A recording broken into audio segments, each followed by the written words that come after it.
Welcome to episode 29 of Antlia. Ermor is at war with everybody. Fomori is saying, if we are all gods, who decides these luck events? You're all pretenders. You're a pretender. You'll be a god once you beat all these other guys. Yomi is expressing distress over losing his Dione and is once again making a request for peace. Ermor is just ignoring it. He's reached Thaumaturgy 5, so he will have Soul Slay online in his communions now. Tiny alteration goal, Conjuration 3, and then he's climbing up some construction all the way to 4. And what's this? Speaking of pretenders, while this may seem kind of hopeless, this is an immortal bird, as Dominion Immortality, so it's going to pop right back up if it dies. And what it's likely to do, see that? Came right to the back and started taking swipes at Ermor's commanders. Could have been really bad if it hit the Archbishop, something Ermor hasn't really been scripting against. He's only got 2 commanders here holding this down. If these got killed by a bird, that would be really bad. And this is fresh right here. Agartha is attacking him. Now this is just a little bit of PD, but we will at least get to see the mind blasting in action and how devastating it can be. So a completely new threat that Ermor has to deal with. He's now fighting against 3 people at the same time. One of the players in this game, I think, used the term World War Ermor around this time. I think that describes it well. This here is just pushing some province defense off of a fortress, and this is a raid against 1 PD. The rest of these expansion and losses didn't even involve PD, including the one where a bunch of barbarians showed up and decided to take over. I was here in Norfangs, now it's just ran by barbarians. They didn't even have to fight for it. So it looks like he's not committing his mages quite yet after just hitting Thaumaturgy 5, the research goal, and he's just going to counter raid. You know, if all of these people that he's fighting aren't able to actually maintain the land that they're taking, this kind of meant earlier, it's not going to mean that much, which is why being able to pop forts is so important, because forts are easier to hold on to. This is pretty funny right here, an immediate counter raid into Agartha. I believe Agartha has a pretty decently sized army in this region, though I think it might be in the pond right now. I mean, this isn't a very large army anyway. It's going to get even smaller when you consider the fact that, 10 of these are Retarii. This is small. He's also moving right off of Valadin. Something you can do to at least keep it so that your opponent is sieged when you move off is just leave one guy there, sitting outside the walls, making sure the gate's not open. Just done a little trick to help further keep your opponent down. But Ermor's definitely proactive in his defense. He's got 1, 2, 3, 4, 5, 6 provinces he's moving units to in this next turn. 3 different flags. And unless people start taking out these Equitae, he's just going to work up more and more of them and be even harder to dig out. Fomoria sent everyone the same message, by the way, the query into the nature of their own beings. And Yomi sent a message to Katis, basically saying, oh, I hear you're not fighting Agartha anymore. Are you interested in fighting Ermor? Is actually saying that if Katis helps Yomi survive, that he'll team up with him against Agartha. Oceania's got everyone in a ranking system here, as far as he perceives them to be on a threat level. He's ranking Fomoria at 3. I kind of wonder if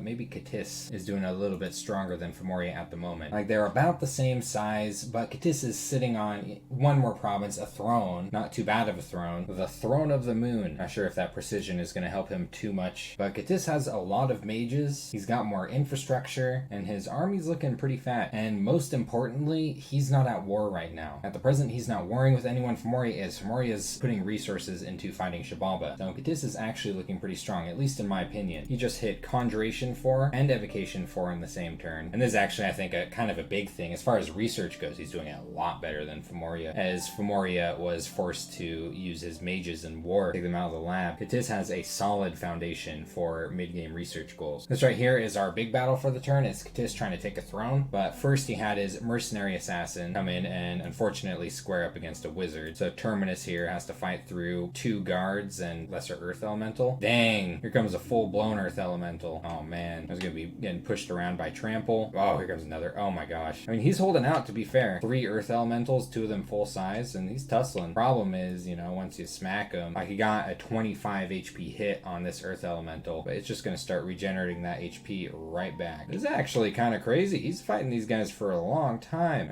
Now he's running off. They don't even get the better of him physically. They owned him mentally and got him to run away. Nope, loses the assassin to a wizard, summoning a couple earth elementals. And then comes the big battle. This isn't looking at too much here. There's 3 wizards here. This one's holding an enchanted spear and an ice aegis. This guy's a death 2 and a blood 2. He's got a decent amount of blood slaves hanging out around him. And then here's our fire earth wizard. He seems to be out of earth gems for some reason. He's wearing a robe of shadows. I wonder where he got this from. And this is what Katis has brought to the table. He's got a few mages like this reborn here. There's a Sauromancer, Death 4, and an H3 Lizard King, as well as the Coatl Mercenary Commander. And it looks like his strategy is just throw a bunch of lizards at him. Pretty nice not having to face these earth elementals. This It's a ridiculous amount of units compared to what the throne has. So it just comes down to what the mages are able to bring up, and it looks like that's a small water elemental, some fireballs, like maybe magma bolts. I think is what he just casted. But yeah, that mage that took the Robe of Shadows didn't last very long against his charioteer, unlike the assassin. So Katis takes the fortress, only losing a single falchineer, a single lizard chariot, and 14 lizard warriors. These are all mercenaries that the Coatl's running around with. And he picked up an enchanted spear and a Robe of Shadows at the end of the battle, which is pretty funny, as this was originally Terminus, the assassin's Robe of Shadows, so he ended up with it in a weird, indirect way. Usually can't take gear from mercenaries. Memorize he takes a province, he finds a pile of fire gems, and raided a troll lair. This one's actually really nice, like, you know, not that much gold this time around, these number of gems, but bag of winds, that's crazy. This is a very, very expensive item. Look, 40 air gems, but this is a air magic booster, a very difficult one to make. Really expensive, even if you can make it. Really nice item to find in a troll lair. What's also neat about it is if you're willing to risk sending someone to battle with it, they can pop out a lesser air elemental, and lesser air elementals are nasty. So pretty neat little trick, but usually not worth the 40 air gem investment. And it looks like Katis is just hanging out here for a second while, you know, Ermor is sitting here with a large army, though this is trained on Vanheim and not Katis. And he's got kind of a large undead troop movement going on over here through Darkwoods. I'm not sure where the destination is, but for the most part, this seems to be focusing on research, a little bit of dark knowledge casting, looking for some death sites. Not too much going on with Katis right now, and I think he would prefer that at the moment. Agartha has received a second message from Femoria after this one, who's trying to set up a trade agreement to get a hold of some dwarven hammers. Agartha's not saying much, kind of the same as Ermor. Seems a little bit difficult to do diplomacy with, though it might have worked out when it came to Yomi, as maybe Yomi's constant beat of diplomatic messages towards Agartha is what Agartha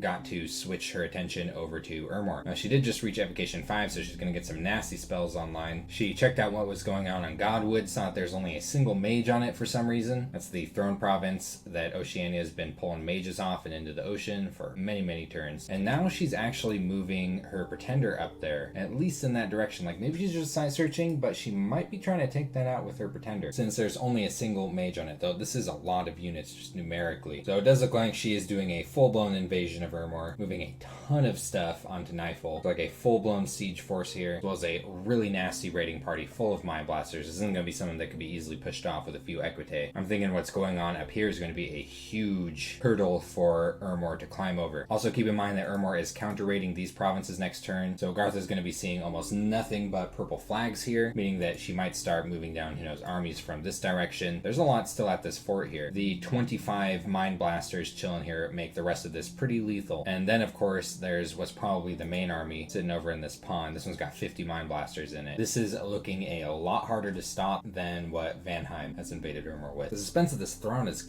killing me, though. I really hope that she's moving her pretender there in a couple turns, just because, oh man, the antics that could go down if Oceania just watches as Agartha takes this province after all the work he's put into it. Femoria is being counter-invaded by Shabalba, or I guess it's just invaded, as Shabalba invaded him first. So I guess it's the continuation of the invasion. Just for a minute there, Femoria was going real far into Shabalba's territory, so seems all backwards now. Oh, it's just against one PD. Yep.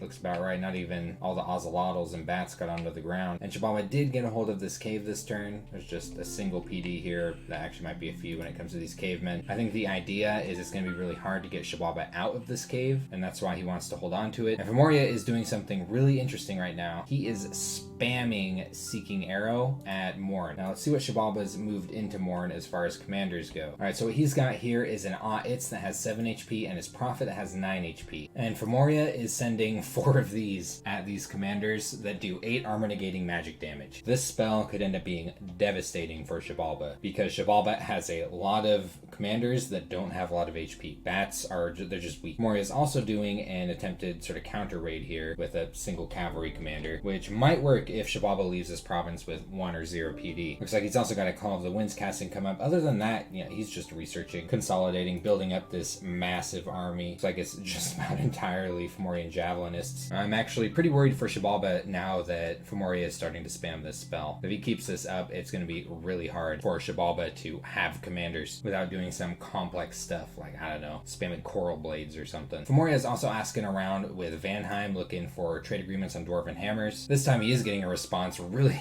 that's really steep demand there for a dwarven hammer. 25 death gems. It'll be funny to see what Femoria thinks about that. And just a good luck with the war message from Yomi. And now for the most part, Vanheim has 2 armies. He's only got a few units on his capital and a few units in this fort here. Otherwise, he's got everything formed up into a giant ball in the middle of Ermor's territory. The script could end up being a little bit dangerous if Ermor was scripting more. I mean, if he does run into one of those armies where Ermor has Equite on the flanks, especially the upper flank, that could get around and get at his mages, potentially. Lots of Orb Lightning casting. He's got shock resistance on his Bless. Ermor doesn't, by the way. Ermor does not have shock resistance on his Bless. He went with Swiftness. But Van Dam has shock resistance, so these Van here should be alright. A lot of these Huskarls and Heerdmen will almost certainly be taking friendly fire from all of this Orb Lightning. He's got a lot of Vanadrots in just this one province. You gotta be a little careful. This would be devastating to lose. This 6 turns worth of capital recruitment sitting here. It wouldn't be very hard at all for these Air 4 Vanadrots to cast a couple Thunder Strikes. I can do a lot of damage. It's basically going to kill anything in an area effect 1, and then it's going to do some stun around that. So it can break up your opponent's formations, having just a little bit of Thunder Strike going on toward the beginning. You can also start thinking about casting Storm, because he's not really using projectiles here. He does have some Javelins on Huskarls, but he's not fielding a whole bunch of Huskarls. Ermor is fielding a lot of Javelinists. So not only is slapping Storm going to enable his Air Mages to summon Storm Power, get stronger, but they'll knock a lot of these Javelins right out of the air. For that, he needs gems, and he doesn't have any gems up here. He doesn't have any way in the works to get any up there. Looks like he might even be coming back down with this army here after realizing that it's kind of risky to fight everything that Ermor has here at once. Going on down here, though, is he moved in a bunch of units into this fort right here, but he didn't move and patrol them, so they're inside the fort when Ermor came up and laid siege to it. I was going to try to break the siege. Ermor, of course, is just moving everything off, but this is super expensive in mage turns right here. Breaking siege with all these mages, especially when you have a lab here. Like half or more of these could easily be researching.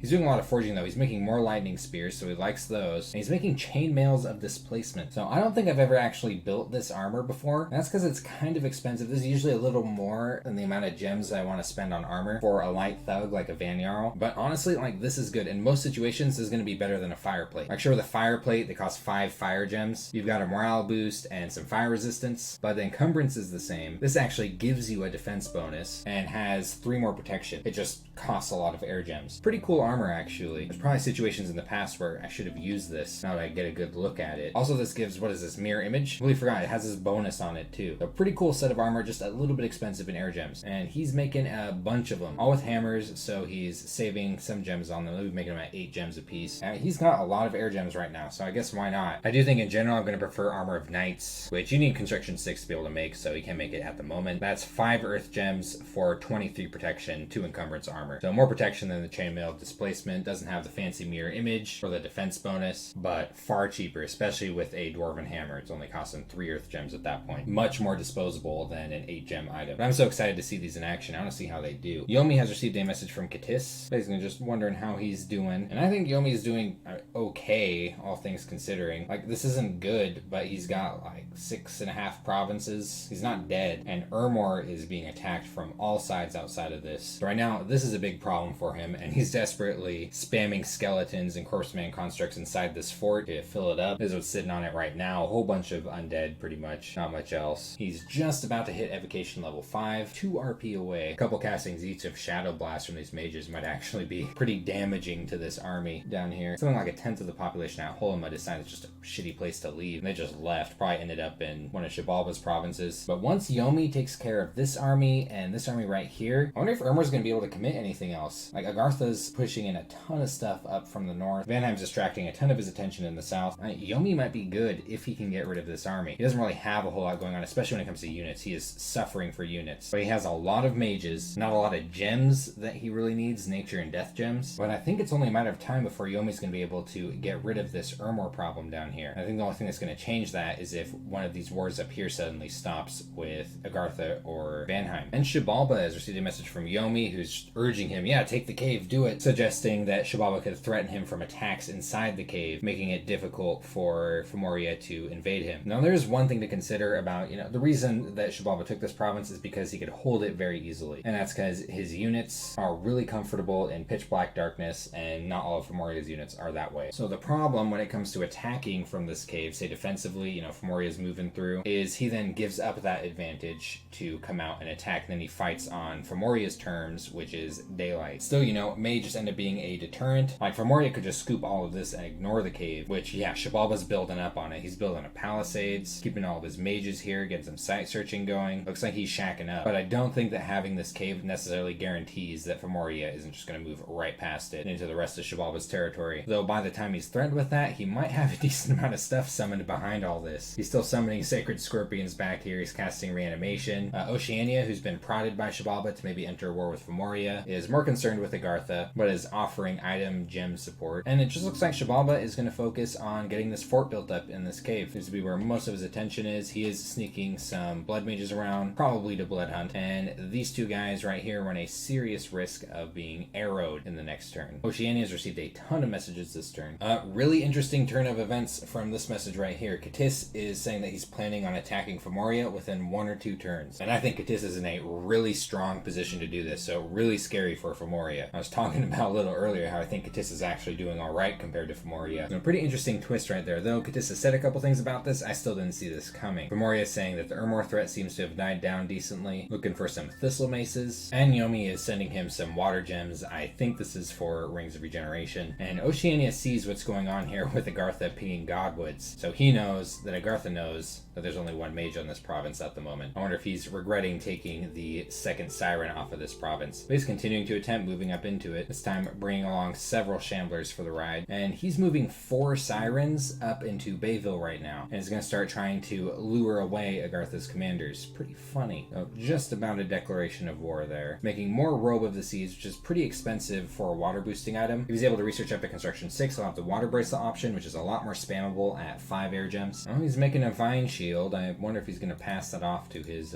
Ancient Kraken. I'm really excited to see this thing fight. It's obviously kitted to getting a Vine Shield on it. It's definitely going to be nice. Black Steel Helmet. Lots of random thug equipment. He's moving a Mage over here. Wonder what's going to show up on Agartha's and Katis's radar after he moves this Hierophant over. Lots of suspense here. If Oceania doesn't get it this turn, I think there's a good chance Agartha might try to move her Pretender onto this province. I'm not sure if she can take it, given that that build works up a bit of fatigue, unless she changed something about it. That's still a fairly fatigue-heavy build. That's a lot of encumbrance, but the buffs might be enough. It does look to be what's going down, though, so I kind of even hope that Oceania fails this next turn capture on this throne, because I want to see that Pretender run into this thing. Let's see what happens. So that's been turn 30 of Antlia. Episodes have been a little bit slow lately. That's because I've been working a lot the past few weeks, and I'll be doing similar work for a minute here. But I do eventually hope to continue getting these episodes out at a decently fast pace, so I hope the wait isn't too agonizing on these episodes sometimes. And I'll see you around the next episode.